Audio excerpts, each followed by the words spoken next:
Bonsoir. Ce soir, c'est Mamé qui raconte l'histoire d'Arthur.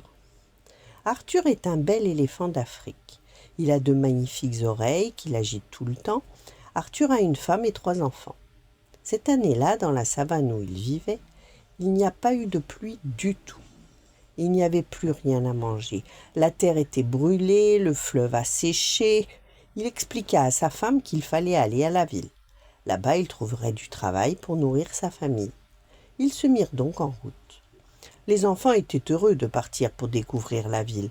Pour eux, c'était un endroit de rêve. Aux alentours de la ville, ils installèrent leur camp.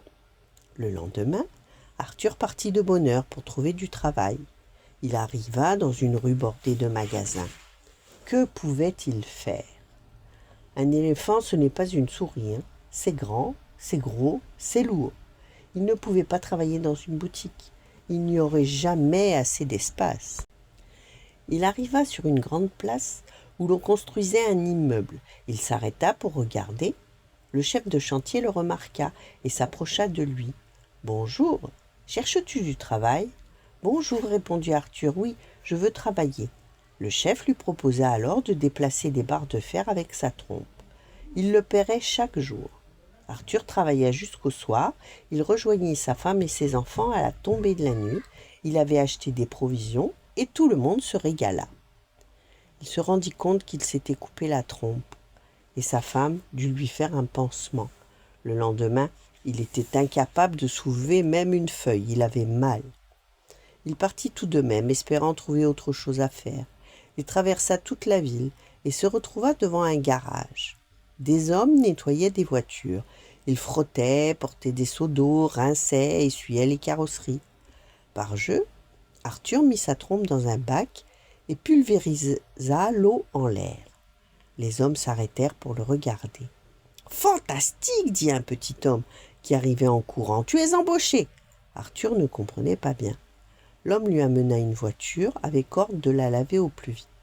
Et Arthur comprit, il aspira l'eau avec sa trompe et en aspergea le véhicule. Il recommença à plusieurs reprises. Le soir, il avait lavé 10 voitures. Les clients étaient très contents. Il reçut un bon salaire et on lui offrit un emploi définitif dans le garage.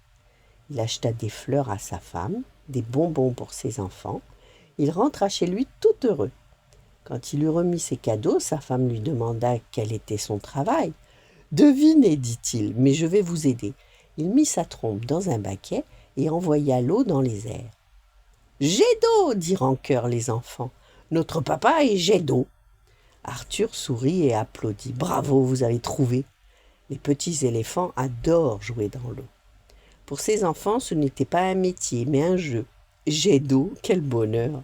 « Papa, dit sa petite fille, veux-tu faire encore le jet d'eau, rien que pour nous ?» Arthur le fit et le refit encore, et enfin les enfants allèrent se coucher, épuisés. Sa femme regarda alors Arthur. « Mais quel est ton travail vraiment, Arthur ?»« Jet d'eau, dit-il en souriant.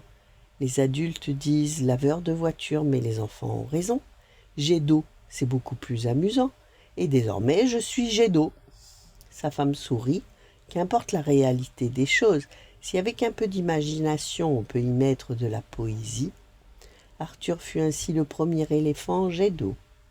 Depuis, beaucoup d'autres l'ont imité, parce que les éléphants sont très doués pour laver les voitures.